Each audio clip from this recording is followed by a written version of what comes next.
তো এই গল্পে রয়েছে অনেকগুলো টার্কি যেগুলো হ্যান্স অর্থাৎ মুরগির মতো প্রাণী। আর এটা হলো রেগি। রেগি থ্যাঙ্কসগিভিং নামের একটা উৎসবকে ভীষণ ভয় পায়, কারণ ওই দিন মানুষ টার্কি রান্না করে খায়। রেগি অনেকবার তার সঙ্গীদেরকে এই ব্যাপারটি বোঝানোর চেষ্টা করেছে, কিন্তু কেউ তার কথা বিশ্বাস করে না, কারণ সবাই সেই ফার্মারকে তাদের বন্ধু হিসাবে ভরসা করত, যিনি তাদের খাবার দেন। আর ফার্মার প্রতিদিন একটা টার্কিকে ফার্মে নিয়ে যেতেন এবং বলতেন, আমি এই টার্কিকে টার্কিদের স্বর্গে নিয়ে যাচ্ছি, কিন্তু বাস্তবে তিনি টার্কিকে মেরে ফেলতেন এবং খেয়ে ফেলতেন। একদিন রেগি নিজেই সবকিছু দেখে ফেলে। সে দেখে ফার্মার কিভাবে টার্কিদেরকে মেরে ফেলে এবং কিভাবে মানুষ তাদের রান্না করে খায়। সে ভয় পেয়ে যায়, তার সঙ্গীর কাছে ফিরে আসে এবং পুরো সত্যটা বোঝানোর চেষ্টা করে, কিন্তু কেউই তার কথা শোনে না, বরং সবাই মিলে তাকে ফার্ম থেকে বের করে দেয়। এরপর রেগির সাথে একটা মেয়ের দেখা হয়। মজার ব্যাপার হলো, এই মেয়েটি আসলে প্রেসিডেন্টের মেয়ে এবং সে রেগিকে খুব পছন্দ করে ফেলে। সে রেগিকে নিজের পোষা প্রাণী হিসাবে বানাতে চায়, আর তার জিদের কারণেই অবশেষে প্রেসিডেন্ট তার মেয়ের কথা মেনে নেয়। এভাবেই দেখতে দেখতে রেগির পুরো জীবনই বদলে যায়।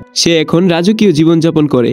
কোথায় আগে সে ফার্মে থাকতো, আর এখন তার ভাগ্য খুলতে গিয়ে পুরো ছিঁড়ে গেছে। এখন সে আরামদায়ক বিছানার ভিতরে শুয়ে আছে, গোছলের জন্য ডলস আর খাবারের জন্য পিৎজা। এখানে রেগির এত সুখে জীবন কাটছিল যা কোনো টার্কি কল্পনাও করতে পারে না। একদিন রাতে রেগি অনেকগুলো পিৎজা অর্ডার করে আর মজা করে টিভি দেখছিল। হঠাৎ একটা অজানা টার্কি এসে তাকে অপহরণ করে। সেই টার্কিটার নাম ছিল জ্যাক। সে জানায় যে, আমি টার্কি ফ্রিডম অ্যাসোসিয়েশন থেকে এসেছি, যারা টার্কিদের জীবন রক্ষার জন্য কাজ করে। জ্যাক বলে যে তাকে পাঠিয়েছে দ্য গ্রেট টার্কি, এই সকল টার্কিদের নেতা, যিনি চান যে তারা একসাথে একটি বড় মিশনে যাক। রেগি বুঝতে পারে না যে কি হচ্ছে এগুলো। তাড়াহুড়া করে জ্যাক তাকে একটি মিলিটারি বেসে নিয়ে যায়। বেসে পৌঁছে জ্যাক রেগিকে বলে যে তাদের আসলে মিশন হলো টার্কিদেরকে বাঁচানো, এজন্য তাদের 100 বছর পিছিয়ে যেতে হবে। সেই সময় যখন প্রথমবার থ্যাঙ্কসগিভিং উৎসবে টার্কিদেরকে রান্না করা হয়েছিল, ওইখানে গিয়ে তারা টার্কিকে থ্যাঙ্কসগিভিং উৎসবের মেনু থেকে সরিয়ে দেবে, যাতে পুরো পৃথিবীর সকল টার্কি চিরতরে বেঁচে যায়। আর তাই তারা এখানে টাইম মেশিন চুরি করতে এসেছে, যা তাদের মিশনের জন্য খুবই গুরুত্বপূর্ণ। জ্যাক একটি মানচিত্রের সাহায্যে টাইম মেশিনের অবস্থান খুঁজে বের করে, আর তখনই আমরা দেখি যে এই বেসের ভিতরে প্রেসিডেন্ট ও মিলিটারি অফিসারও টাইম মেশিনের প্রথম পরীক্ষার জন্য এখানে এসেছে। টাইম মেশিনের ভিতরে বসে থাকা লোকটি খুব ভয় পাচ্ছিল, কারণ কেউই জানতো না যে এই টাইম মেশিন চালু হলে কি ঘটবে। অন্যদিকে জ্যাক ও রেগি ধীরে ধীরে টাইম মেশিনের দিকে এগিয়ে যায়, কিন্তু মিলিটারি বেসের সিকিউরিটিরা তাদেরকে দেখে ফেলে। সিকিউরিটি বাহিনী তাদের ধাওয়া করতে শুরু করে। অনেক কষ্টে তারা পালিয়ে টাইম মেশিন চেম্বারের কাছে পৌঁছে যায়, যেখানে টাইম মেশিনের ট্রায়াল চলছিল। ক্যাপ্টেন আর প্রেসিডেন্ট রেগি ও জ্যাককে দেখে ফেলে ক্যামেরার ভিতর। ক্যাপ্টেন মেশিনের ভিতরে থাকা লোকটিকে বলে, বের হয়ে যাও। লোকটি বের হওয়া মাত্রই রেগি এবং জ্যাক সময় নষ্ট না করে দুইজনেই টাইম মেশিনের ভিতরে বসে পড়ে, যেখানে তারা একটি রোবটিক আওয়াজ শোনে, যা তাদের জিজ্ঞাসা করে, আপনারা কোন সময় যেতে চান? জ্যাক উত্তর দেয়, তারা সেই সময়ে যেতে চায় যেই সময় প্রথমবার থ্যাঙ্কসগিভিং উৎসব উদযাপিত হতে চলেছিল। কিছুক্ষণের মধ্যেই টাইম মেশিন তাদেরকে 100 বছর পেছনে নিয়ে যায়। ঠিক সেই সময় যখন থ্যাঙ্কসগিভিং উৎসব পালন করতে আর মাত্র 3 দিন বাকি, টাইম মেশিন তাদের সেখানে নিচে নামিয়ে স্লিপ মোডে চলে যায়, যাতে সে নিজের এনার্জিকে চার্জ করতে পারে। জ্যাক আর রেগি তখন একটি গ্রামকে দেখতে শুরু করে, যেখানে সে নেমেছিল।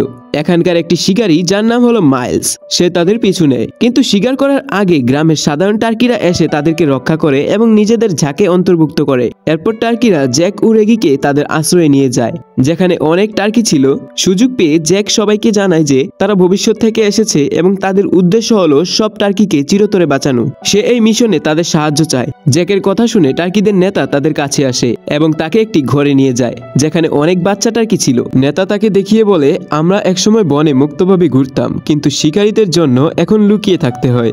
এই বাচ্চা টার্কিদেরকে রক্ষা করাই আমাদের প্রধান দায়িত্ব। অন্যদিকে মাইলস শিকার হাতছাড়া হওয়ায় অনেক রেগে আছে এবং পরের দিন আরও বড় শিকারের পরিকল্পনা করে। নেতা জানতে পারে যে শিকারীরা যে কোনো মুহূর্তেই আক্রমণ করতে পারে, তাই সে সবাইকে সতর্ক থাকতে বলে। নেতা তার কয়েকজন লোককে বাইরে পাঠিয়ে দেয় শিকারীদের পরিকল্পনা জানার জন্য। শিকারীরা জঙ্গলে টার্কিদেরকে ধরার জন্য অনেক ফাঁদ পেতেছিল। রেগি আর একটা মেয়ে টার্কি পরিকল্পনার জন্য জঙ্গলে যায়। খাইছে বা কাম সারবে মনে হয়। রেগির কারণে শিকারীদের সব ফাঁদ ব্যর্থ হয়ে যায়, যা দেখে মেয়ে রেগির সাহসিকতায় মুক্ত হয়। তারা একে অপরকে পছন্দ করতে শুরু করে। তখনই মাইলসের শিকারী কুকুর তাদের পিছু নেয়। জীবন বাঁচানোর জন্য তারা পালিয়ে টাইম মেশিন এর কাছে যায় এবং ভেতরে লুকিয়ে পড়ে। মাইলস তাদের খুঁজতে খুঁজতে টাইম মেশিন এর কাছে পৌঁছে যায়। যদিও সে জানতো না এটা টাইম মেশিন, তবুও তার সন্দেহ ছিল যে রেগি এবং অন্যান্য টার্কিরা সেখানেই আছে। মাইলস বন্দুক চালানোর আগেই রেগি টাইম মেশিনকে নিয়ে উপরে উঠে যায়। এতে মেয়েটি নিশ্চিত হয়ে যায় যে রেগি এবং জ্যাক সত্যিই ভবিষ্যৎ থেকে এসেছে। এদিকে জ্যাক গ্রামটি নিজেই ঘুরে দেখে এবং শিকারীদের একটি ঘাঁটি খুঁজে পায়, যেখানে অনেক অস্ত্রই মজুত করা ছিল। সে জানতে পারে যে পরের দিনই থ্যাঙ্কসগিভিং যেদিন টার্কিদেরকে মেরে রান্না করা হবে। জ্যাক তাড়াতাড়ি রেগির কাছে গিয়ে তাকে সব জানায় এবং বলে যে আমাদের মিশন শুরু করার সময় এসে গেছে। সে বলে আগামী দিন তারা ওঠার আগেই শিকারীদের উপর হামলা করতে হবে এবং ঘাঁটি ধ্বংস করতে হবে। জ্যাক বলে যে দ্য গ্রেট টার্কির আদেশে তারা এই কাজটি করবে। রেগি তার কথা শুনছিল কিন্তু গ্রেট টার্কির ব্যাপারটি বুঝতে পারছিল না। জ্যাকের মনে হতে থাকে যে টার্কিদের নেতা বলতে হয়তো কিছু হয় না, এটা হয়তো তাদের নিজেদের কল্পনা মাত্র।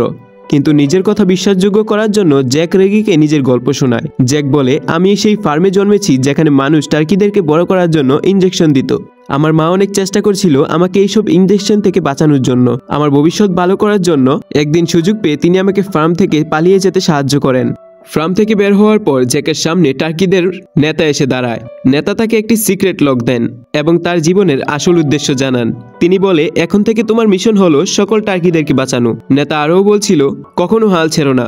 এরপর জ্যাক রেগিকে এই সিক্রেট লকটি দেখায়, যা দেখে রেগি কিছুটা বিশ্বাস করতে শুরু করে।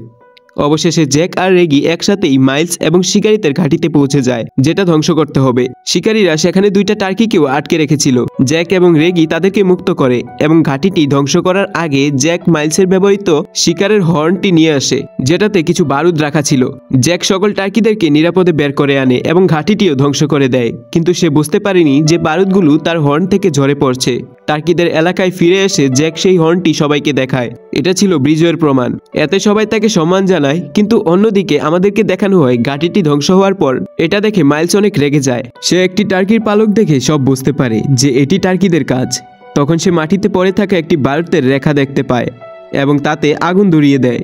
সেই আগুন দ্রুতই টার্কিদের গোপন স্থানে পৌঁছে যায়। আগুন পৌঁছে যাওয়ায় যারা আগে জ্যাককে সম্মান করছিল তারা এখন তার ভুলের জন্য অনেক রাগান্বিত হয়। সকল টার্কি নিজেদের প্রাণ বাঁচানোর জন্য পালানোর চেষ্টা করে, কিন্তু মাইলসের দল কিছু টার্কিকে ধরে ফেলে যারা পালাচ্ছিল। তাদের পিছনে শিকারী কুকুর ছুটে যায়। কিছু টার্কি এখনো সেই গোপন স্থানের ভিতরে আটকে ছিল।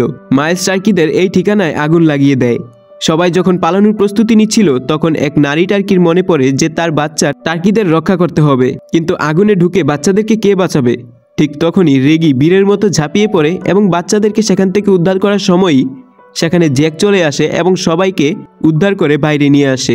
এরপর সবাই নিজেদেরকে রক্ষা করতে নতুন আশ্রয়ের দিকে রওনা দেয়। তবে তাদের নেতা এই যাত্রায় প্রাণ হারান। মাইলসের হাতে বেশ কিছু টার্কি বন্দী হয়ে পড়ে আর কিছু টার্কি বেঁচে যায়। তারপর তারা তাদের মৃত নেতাকে সম্মান জানায়। রেগি নিজেকে সব বিপদের জন্য দায়ী মনে করতে থাকে এবং সিদ্ধান্ত নেয় যে সে এখনই তার সময়ে ফিরে যাবে।